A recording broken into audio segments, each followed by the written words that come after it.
In her county. All right, I'm going to call to order this meeting of the Larimer County Board of Commissioners. Today is Monday, October 14th, 2019. I am Tom Donnelly, Chairman of the Board of Commissioners this year, joined by John Cafalas, Commissioner from District 1, Steve Johnson, Commissioner from District 2, and our County Manager, Linda Hoffman. Thank you, Tracy. Is at the controls. This is our weekly work session with Lori Kadrich, our Interim Director of Community Planning, Infrastructure, and Resources. So, Director, would you like to introduce what we will be talking about this afternoon? Yes, thank you, Commissioners. Good afternoon. I'm Lori Kadrich, Interim Director for Community Planning and Infrastructure Services. And our first item is a short update from our engineering staff regarding our street standards. Okay, Clint Jones, Larimer County Engineering. So this would actually be your first update on that. We are currently updating the Larimer County urban area street standards. The Larimer County urban street standards are improvement standards for work that's completed within the right-of-way and also within the growth management area. Earlier this year, I think it was the City of Loveland contacted us and let us know that they had budgeted money to update the standards. I think it had been quite a while since the last update. I don't know, we've done some individual chapters, but we haven't gone through every chapter and done a total overhaul on it. And so we thought it was probably about time to do that. I don't know, Tracy, do you know when we last updated it? It's been... Yeah, it was we did a repeal and it reenacted it in April of 2007, and prior to that was, the first big one was in 2002. Okay, yeah, so it's been a while. But yeah, so Loveland budgeted some money. Fort Collins is also participating, and then the three of us collaborating. It's a jointly adopted standard within the growth management area. We're kind of taking it. It's going to take about 2 years, so we anticipate October of 2020 would be when we take it to the board for consideration. Currently, we're about halfway done. We've posted about 10 chapters or so on the website that can go out to. That also gets emailed to subscribers on our email list, and they get those updates, and so we can get public feedback as well as we're going through these updates. So far, we've had pretty minimal changes. It's all been kind of technical edits. A lot of the standards are just updated for current methods and materials. Like, for instance, the old standard was the old style light bulbs and signal lights, and so we changed that to read LED light bulbs, which is what we're using now. So it's all just that type of stuff. Later on, we'll get into we're skipping the policy chapters now, and we'll kind of save those till the end and just get through all the more technical chapters. But so, am I missing anything, Tracy? Nope, or? I think that's the highlights. Yeah. We do plan to have more, as we get further along, schedule some open houses and a little bit more interactive open house approaches. Right now, we're just using our website and our subscriber email list to kind of get the word out and solicit feedback through those mechanisms. But we'll do additional outreach, I think, in that last year where we start getting into the meat of it and not just the minor technical changes. Yeah. And I think what Clint's prepared for you that I handed out was just a little more detail on the schedule. And then the second page just kind of has some examples of what we've gone through so far, and as you can see on the list, it's all minor, just kind of technical, small edits. We haven't really done any overhauls or anything like that. So we're mainly just here to give you a initial update on that, and we'll be back. Exciting stuff. Yeah. Right. I brought a copy here if you want to look through it. So. Yeah, I'm sure my colleagues would like to have a copy of that. All right. Very good. Any questions for Tracy or Clint? No? Don? Thank you, Mr. Chair, and thank you for your update. I'm presuming that LCUASS stands for Larimer County Urban Area Street Standards. Yeah. Oh, I got that right. I'm wondering, with regard to signage, will there be some updates on signage, in particular as it pertains to bicyclists? I know that there was some concern expressed by a bicyclist, which I probably didn't do adequate follow-up, regarding some signage that I think maybe the sheriff's office put out that they felt were, and maybe it doesn't apply to the urban area street standards. Maybe it's more in the unincorporated, but still being relatively new, I have to ask these questions. I appreciate the question, Commissioner Cavallis. We did recently have a meeting with our traffic folks as well as the Sheriff's Department, and both are going back and looking for options that might be considered related to the different types of signage that might help us out, help the cyclists out more as they're riding. Thank you. Yeah, I can expand on that a little bit too. So there's, like you said, this is the urban area street standards. So these apply within the growth management area.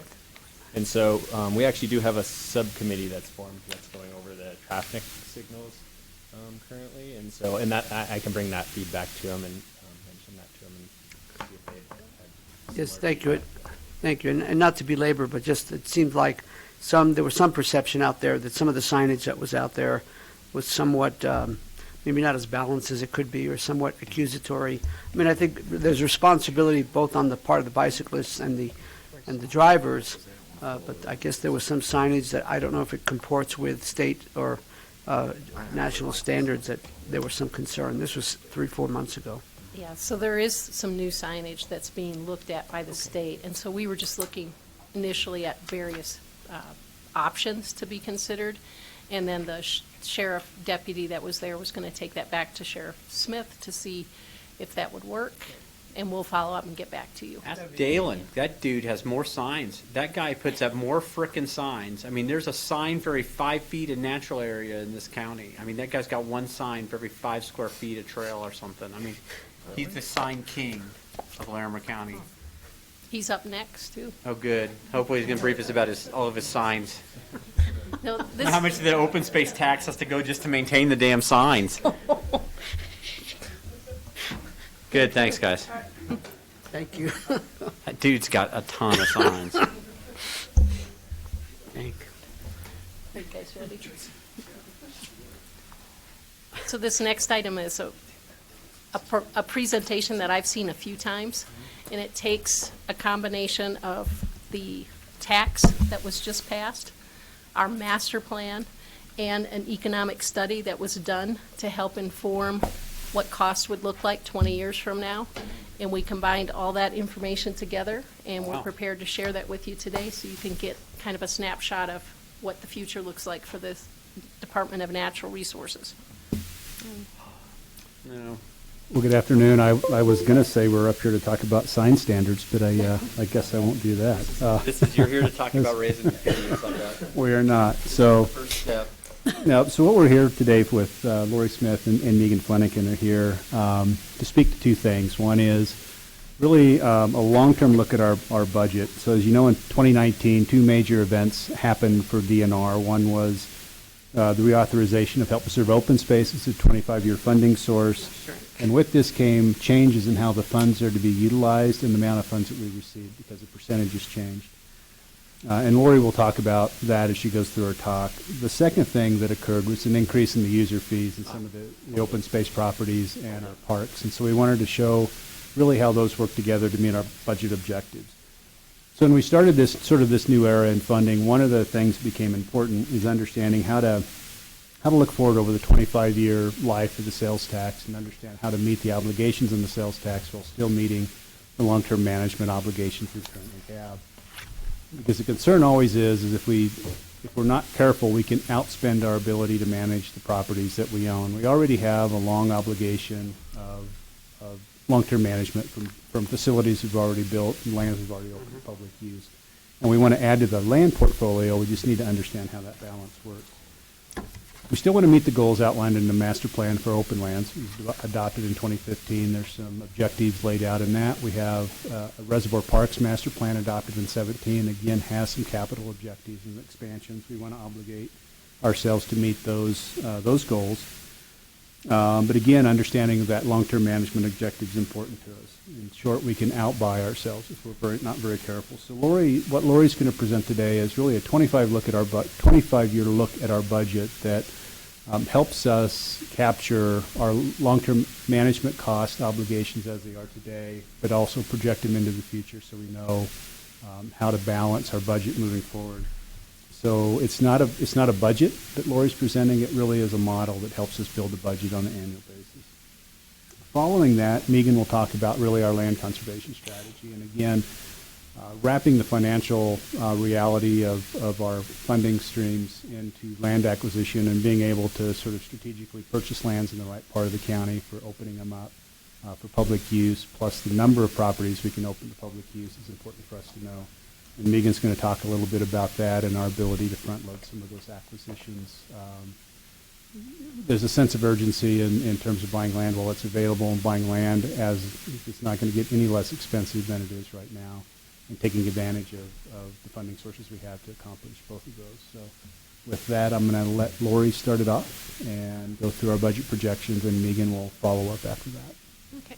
As Dalen said, obviously, this is just a projection. It's our best projections we have, but it is not what's going to happen because I don't have a crystal ball in my office, but it is our best projections.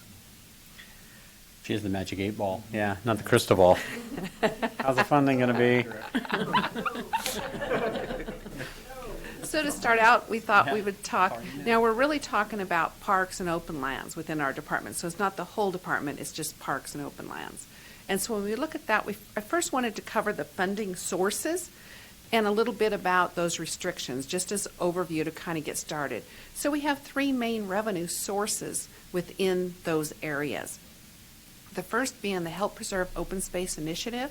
So we have the sales tax, and that's split into 2 sections. We have to spend at least 50% on long-term management and development. We have to spend at least 35% on acquisition and restoration. And then in between, that difference can be spent in either of those or at our reservoir parks. Our next main revenue source is our park operations. So our park operations, we manage the recreation on 4 federal Bureau of Reclamation properties, the lakes. And so we can collect revenue from there and spend that. We also get lottery funds. So that's a conservation trust fund, and our portion runs about $700,000 a year, and that's based on the sales and the population. And so those are our main sources that we have. Okay, so the purpose of us looking at a 25-year projection is we really need to, or want to, implement our master plan. We have both a parks and open lands master plan. We're looking at those, we're looking at our funding, we're looking at the restrictions because all of our funding sources have different restrictions. So we're creating a strategy.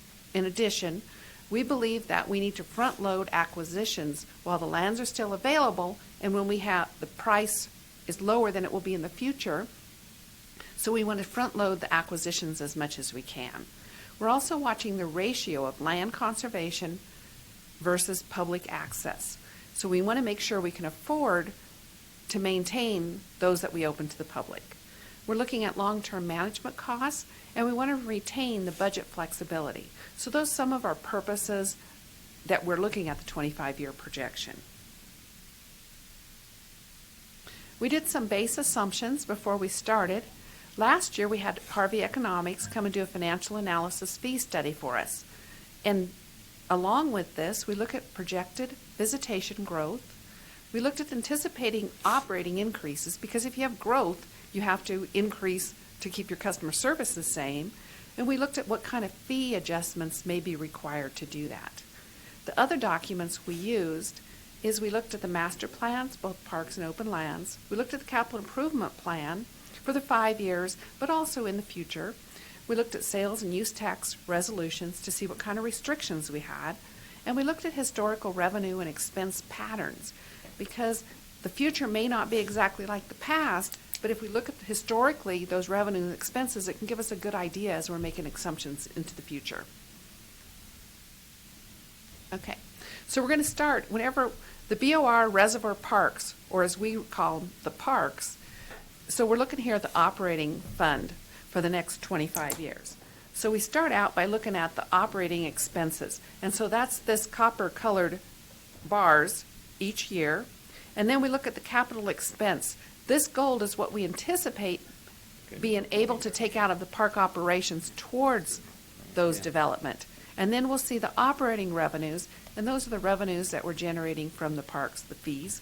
And so you'll see that in some years we need to dip into fund balance, and then here we dip into fund balance, and here we have some extra. So we're kind of balancing it out to see a 25-year look. So the 25 years, you've got it, you think you can operate at 25 years based on the money you set aside and the, We believe we can based on these assumptions. Of course, stuff will change, and then we'll have to adjust as we go. okay. Well, I'll be 73 in 2043, so Okay, so you're Won't okay. care. You'll still be walking and hiking, right? we'll see. Dodging those signs?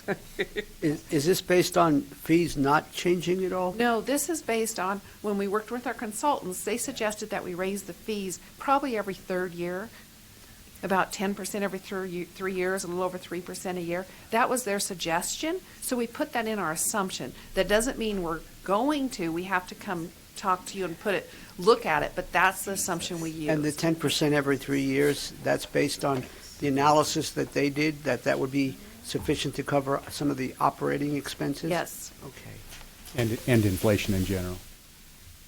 and growth, because we're getting more and more use. For capital expenses, does that take into consideration that construction costs are typically are higher than They escalated them, I'm sure. they Yes, escalate higher? we escalated that.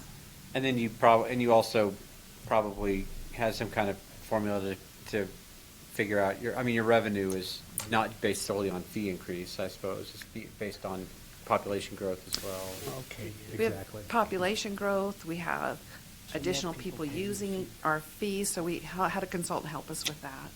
Yeah. And we're at about 44% capacity in our campground, so we have space for added people as well. We are? Across, over year-round. Oh, So that takes in year-round. Yeah, times year-round. where it's almost zero and times where Yeah. it's completely. For 6 months at Horsetooth, there's no Exactly. 100% capacity, I think, or 110% probably. And you escalated operating costs by, We worked with the consultants, and so that our operating costs were based on those numbers, and so the BOR, our annual operating costs, are about 8%, and then they go down to 6% as we reach capacity. And that's because of our Annually. annually, yes.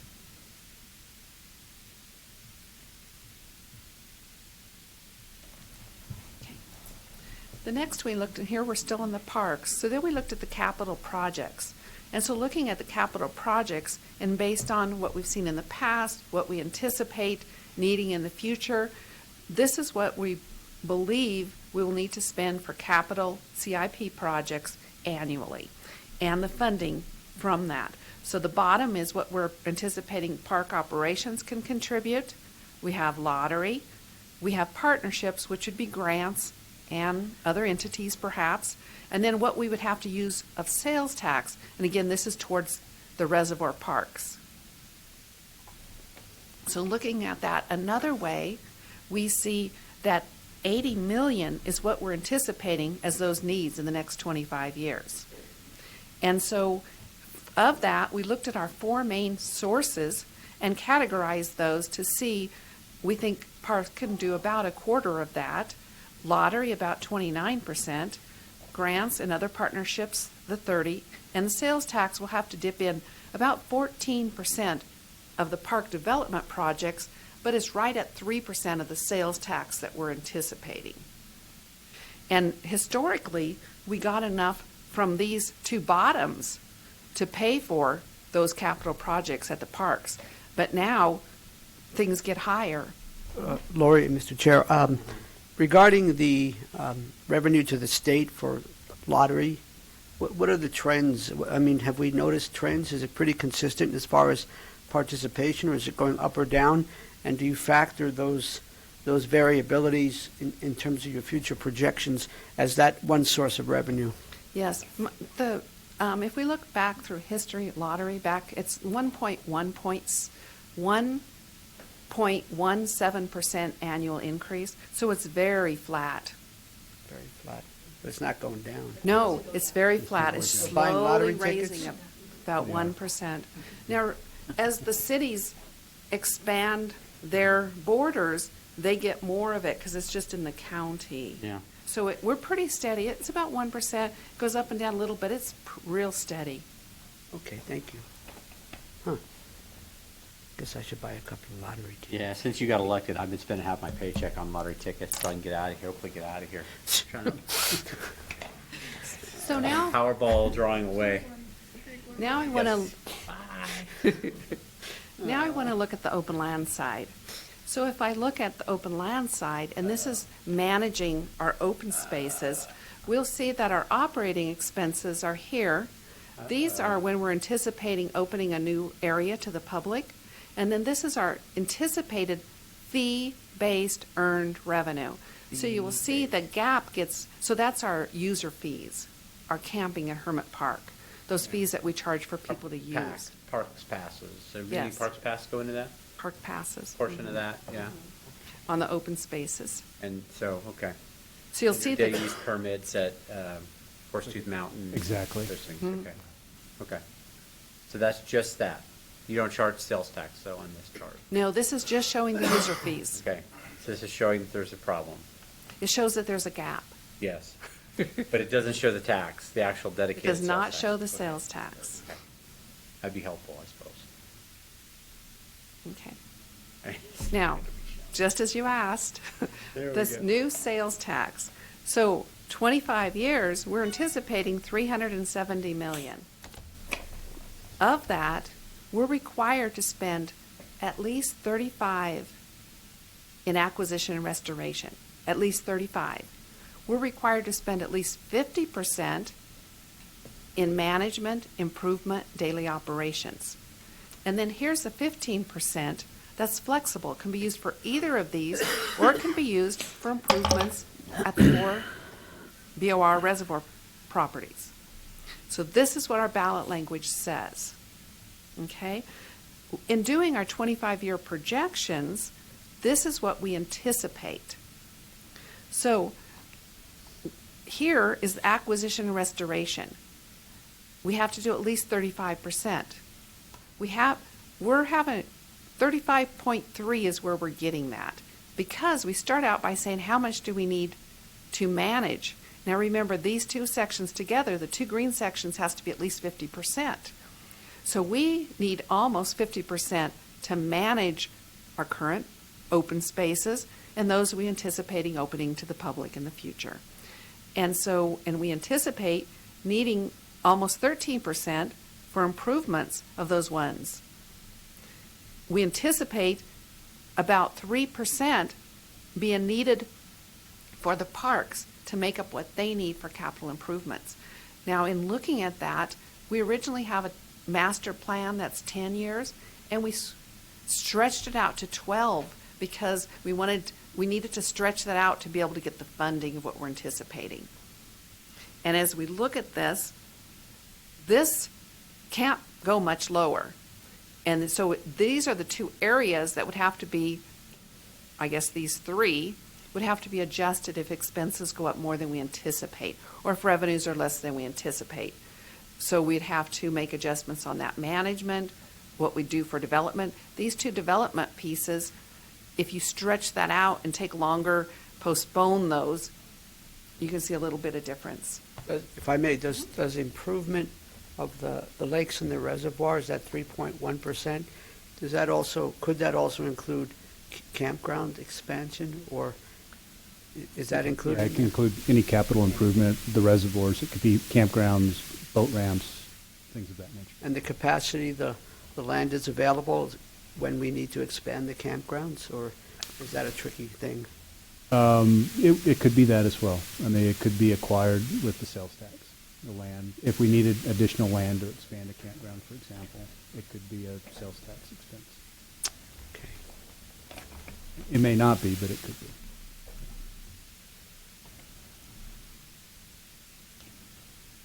Okay. So if we look, now we're looking at all of the sales tax now. So this is the entire sales tax that we're anticipating.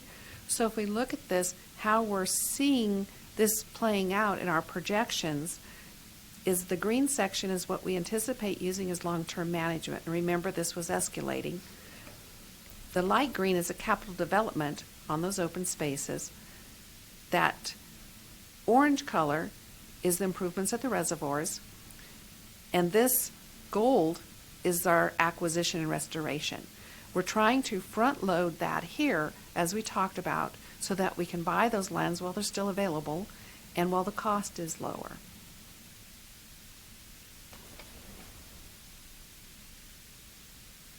And so the public access anticipated, so I have a sheet if anyone's interested, and here is the BOR reservoirs, and here is the sales tax. So these are all the projections, all the assumptions, everything we did, and so basically what it's looking like is we're anticipating, besides Chimney Hollow that we're currently working on, another 3 or 4 open spaces that would be open to the public. In addition, there is conservation easement that's not open to the public, but this is what we used in our projections. Now, if you see, we project opening dates, that's just so we could do a 25-year projections.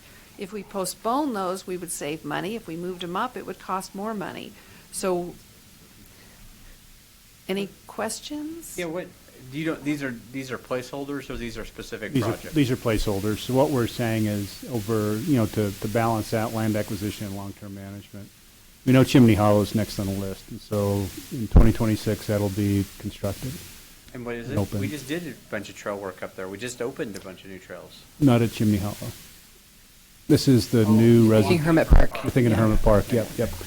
And then there's placeholders for 4 additional standalone properties. So you can think of a rural property with the use similar to like Red Mountain. What's an urban property?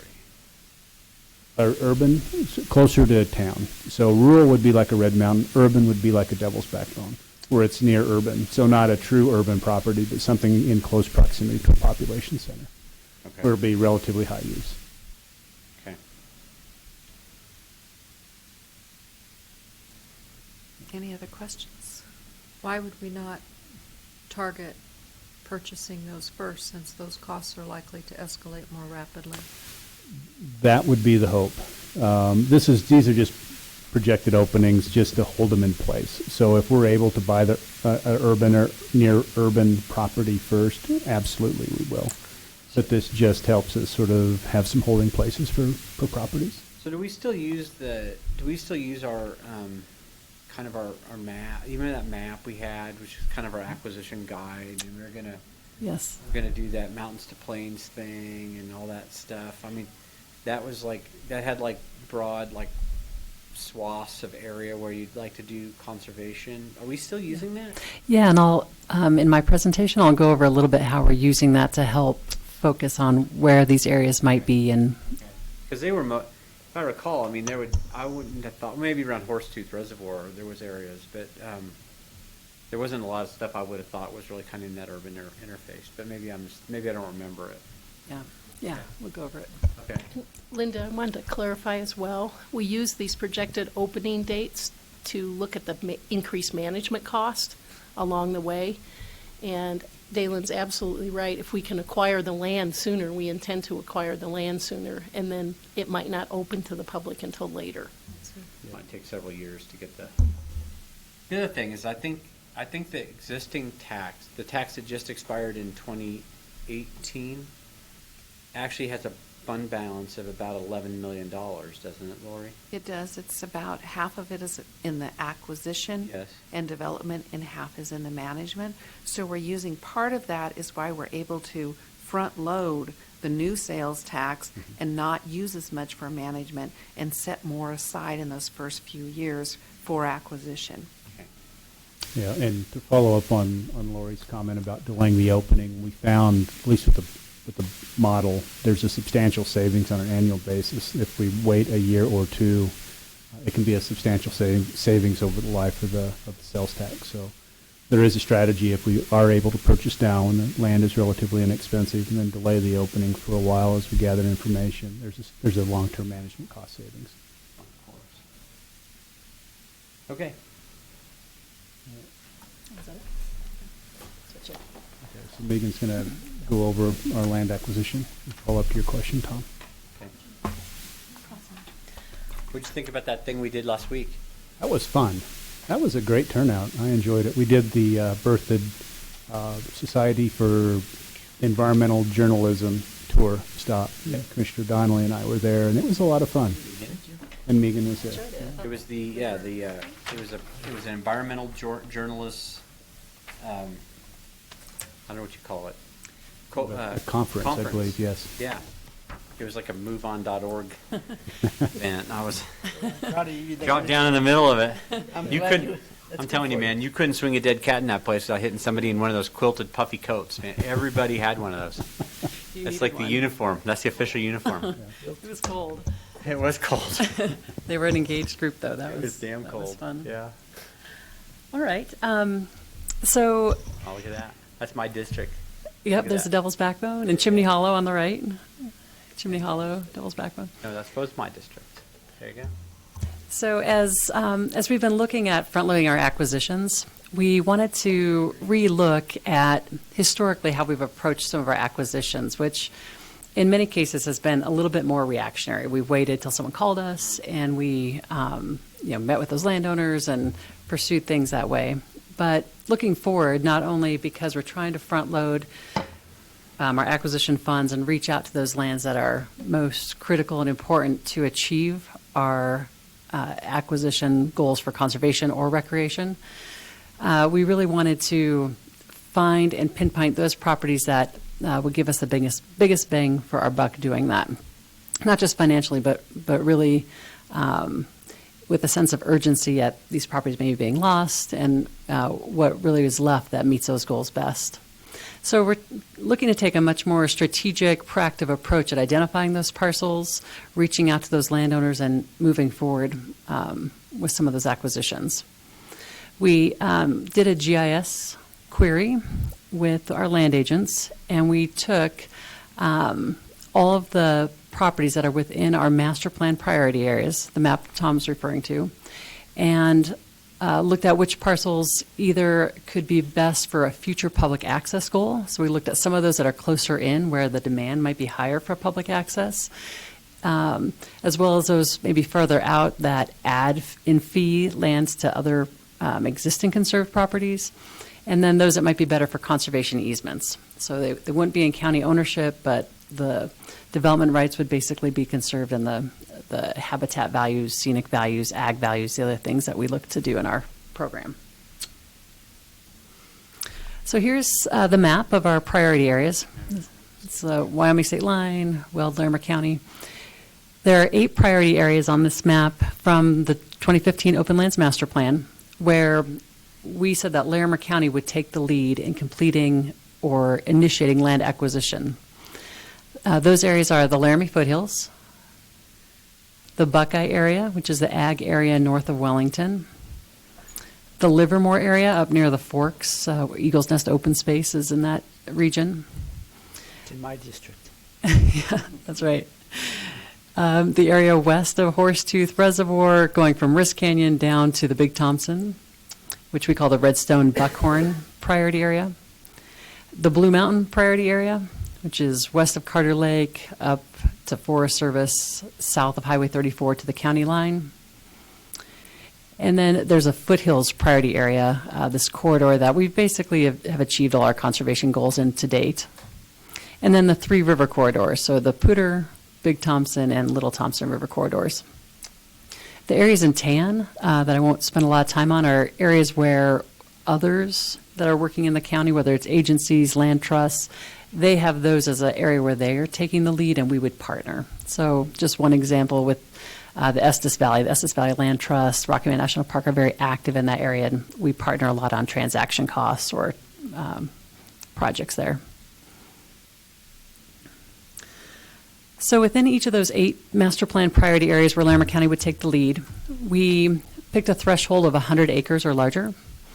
We then took all the parcels that were 100 acres or larger and ensured that they had conservation values that matched those identified in the master plan, whether it be natural, ecological landscapes, that they have agricultural values, whether that's for ranching or cropland ag, future recreation, scenic, and so forth.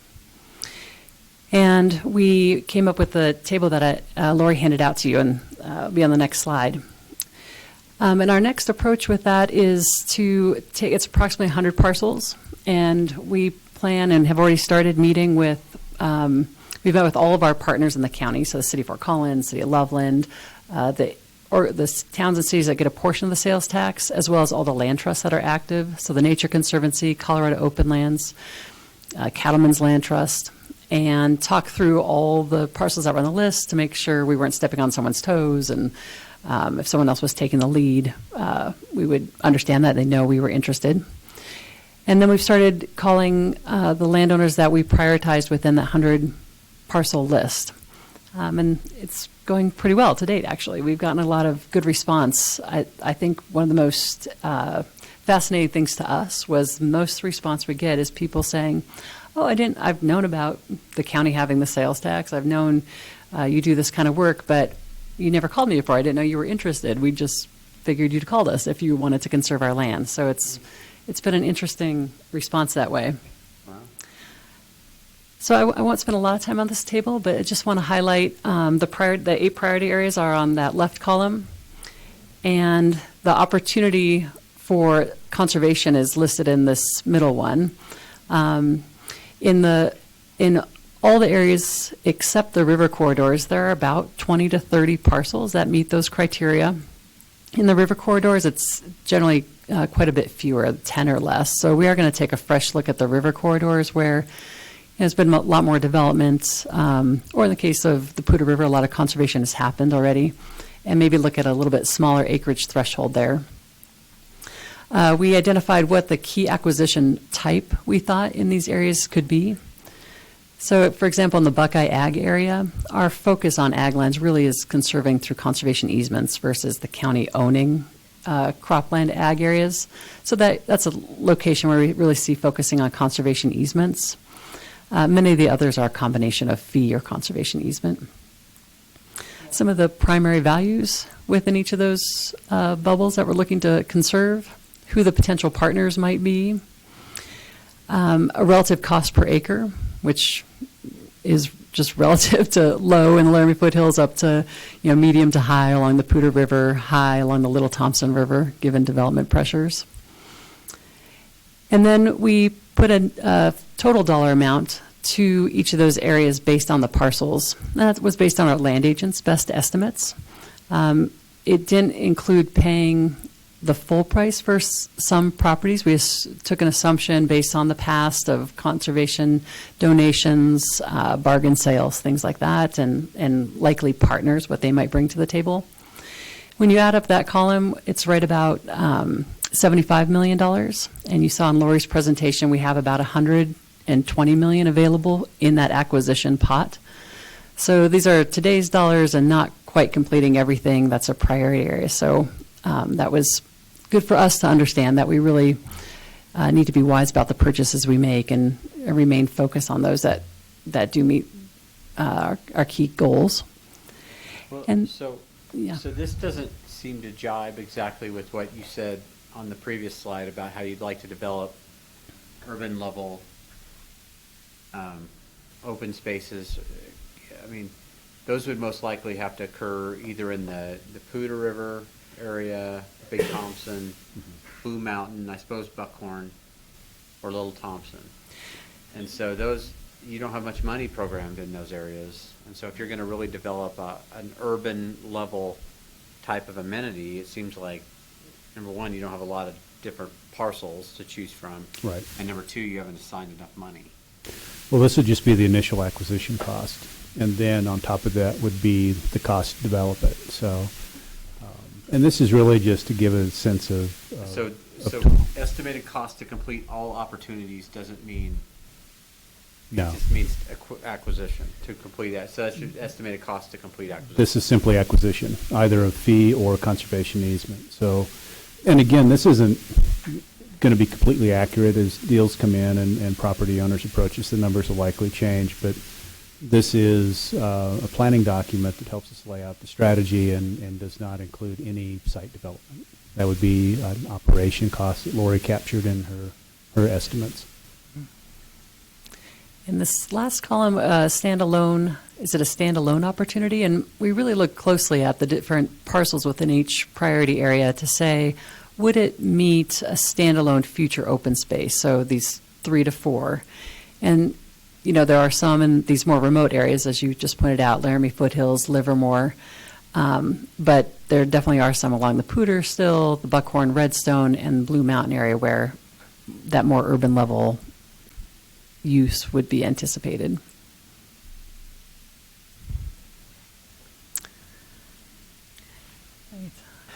You want to say something, Linda?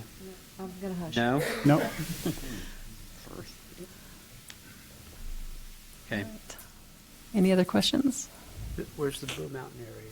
Oh, yeah, thanks. It's this area just west of Carter Lake, south of Highway 34. Yeah. Yeah, Chimney Hollow. It's going to be the big, it's gonna be Pinewood. the big development there in the future. yes, Chimney Hollow will be a major addition. But there are some future large parcels in that area still that could provide additional access, for sure, additional conservation easement opportunities. So based on your initial assessment, your GIS mapping, you've determined that these are the potential opportunities, and that's it? Based on this master plan, with that 100-acre threshold, that's kind of where we tried to help highlight where we could put a lot of energy and focus. A lot of the properties are a lot larger than 100 acres. A handful of properties are right at that 100 acres. That's not to say if an 80-acre really great property came along within those bubbles, we wouldn't entertain it or consider it. It's just was trying to give us a direction and a focus and help us to say, wow, there are a lot of really amazing conservation opportunities, potential recreation opportunities out there, and how can we really focus our time, energy, and limited dollars to achieving those most important ones? Yeah, and I think the other thing to think about is this is kind of a starting point where we ran through a filtering process to identify these parcels, and the more we dig into it, the more we'll find landowners still contact us from time to time. It may be a parcel we hadn't contemplated. And it also recognizes that oftentimes one of our better conservation strategies is to acquire a smaller parcel directly adjacent to an existing property, and those may or may not be included on this because of the size. So these are a good look at the lands that are available in the county that meet our criteria, but there certainly are others out there we'll take advantage of as the opportunities arise. And this question is owing to my still trying to integrate knowledge that I have seamlessly, which still is a ways off. But how do transferable development units, how does that whole strategy fit into your strategy? Isn't that relevant to what we're talking about here? Yeah, and I'm not as sure to date. Leslie could probably better answer the status of the TDU program for the county. Maybe it's but not, it's just I don't understand. It did play heavy into the transfer development unit program, like around Fossil Creek.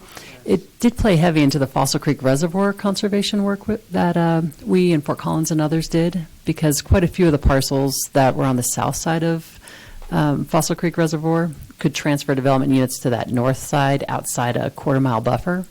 And so it reduced some of the costs. We were donated some easements in that area. And then similarly near Coyote Ridge, TDUs were, there was a sending and a receiving area that took some units out of the Coyote Ridge area. But I'm not sure the future plans for that program at this point. Thanks, Megan. Matt Lafferty, Community Development. Right now, there is no TDU program in place. We closed it out because the Fossil Creek area finally came to closure. We met all the objectives in that area. But we're still open. The plan is still out there. We could reinitiate a program and use that program to supplement conservation easements and other acquisitions of land and move the density off of those down to the urban area and find ways for incentivizing use of land for natural open spaces rather than development. Maybe that could reduce some of the costs in the long run. But it's going to require us to coordinate with our urban partners to find a place to park the density. As we update the land use code, Matt, will we be updating this strategy? Will that be still as part of our? That it's really a strong component of the land use code. Unless we can develop a program, I think it would need to be some sort of a separate program where we coordinate with our urban partners. Last question, thank you. And isn't it correct that we're using, what's the Ag Advisory Board developed that land evaluation soil tool? What is that called, and how are we using that? Yeah, it's the land evaluation site assessment tool, and they did just update it this year. And it's one tool that we can use with cropland, ag land in particular. We have our own evaluation criteria that we screen on a large number of the values that we talked about today when we're looking at ag land, but that's a nice metric to look at when we're looking at soils or irrigability or things like that related to cropland, for sure. Yeah. Okay. All right. Well, I think just to wrap up, our goal is to really create this budget where we could be as self-sustained within DNR as our funding sources allow. And I think the one outcome of all of this is we're able to do that. We're able to manage our budget by staying within the revenue sources that we have at hand without relying on general fund and things like that beyond what we already do. So as long as the conditions don't change drastically in the world around us, we should be able to do that. So that was our goal. So as we come forward every year with budget requests, it will live within the parameters established by this model, and we'll explain if it doesn't and why. So. And thank you, Dalen and Teeb, because in 2043, I am projected to be 90, and if I'm still alive, I'm planning to continue hiking and all the rest. We'll probably give you Running for office. With Commissioner Donnelly. Yeah. Get term limits removed. Yeah. Good Lord. Okay. No, term limits have their place. I actually voted for them back in. All right, great. Thank you. Bud. What else do we have? Just updates, right? Gosh, I Yes. can't imagine. No way. No, Good afternoon. Fiddle. This guy just ran a full marathon last week. He's in great shape. I'll live us all. Yeah. It's not worth it. Yeah. If that's what I have to do. Yeah, to live that miserably. Yeah. What's up? Hello, Leslie Ellis, Community Development Director, and I do not have updates for you unless you have any questions or need any information about this afternoon's hearing. I wonder, regarding this afternoon, the discussion items, the two discussion items, there was an email that we received that included a letter from our Neighbor. yeah, and the letter from Mr. Haug. I wonder if we could ask him to come up and we can't. Oh, he doesn't want to come up actually. We're not. He's only worked. How long worked here? 6 months. That may be the one that doesn't work very well, or did we get it out of here finally? No, it's okay. He's only worked here for 6 months, and he's already had his fill of that particular area. I think probably. We got the letter.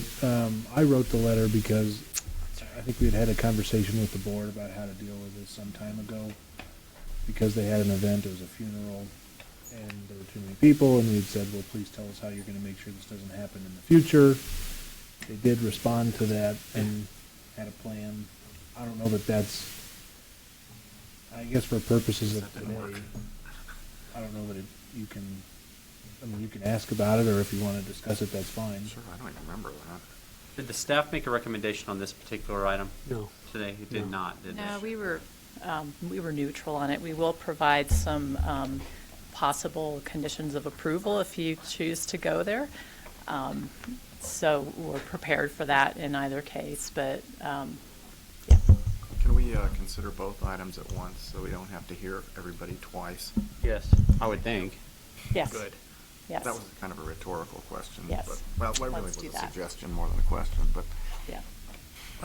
I think generally maybe you're getting at there's some history involved in all of this stuff, and that's an understatement. Yeah, so I have a rather large file that I inherited on this. Yeah. I've only been here 6 months. it is what it is. I don't think you have to ignore that. I don't know that you should decide solely based on that, but But if I may, going back to the letter, I think it was written in response to an event that occurred. One of the events that are sanctioned as far as the number of events, maybe back in May, that exceeded the 170-person threshold, and therefore they were not compliant with with one of the conditions of approval of the second special review. Am I correct so far? And therefore, they're out of compliance. And I thought the letter said you have to show us in writing how you're not going to go above that. That's right. Have they done that? They did. But we That- told them, Come back and ask. well, we submitted a plan and they said, we're gonna, I can't remember exactly the contents, but they said, here's how we're gonna make sure we don't have any more where we have too many people. So, do we have any, I mean, you're not supposed to decide land use based on whether you like the person, hate the person, I mean, it's really supposed to be based on the land use code, and we're supposed to have objective criteria that we're supposed to make a determination. What kind of criteria could we use in this instance? Nothing, right? I mean, it's just Well, all we're- gonna be, We're really falling back on the special review criteria, and this is, in a sense, it's almost like a special event, so you could look at those criteria also. The types of impacts that might happen are going to be of short duration and for a one-time event, not prolonged. So if that's helpful, we can pull those up as well. okay, well, it might be. But it is a one-time exception to. How much, and just remind me, how much was the fee? Yeah. $714 or so. Yeah. Commissioner. Yeah, we'll have all that information for you Something like this afternoon. 741. Yeah. It's not enough. For him? Okay. So we'll see you in a bit. Yeah, 40 minutes. All right. Be there, be square. You have that letter. My God. Oh, Linda. Are we off? We're adjourned.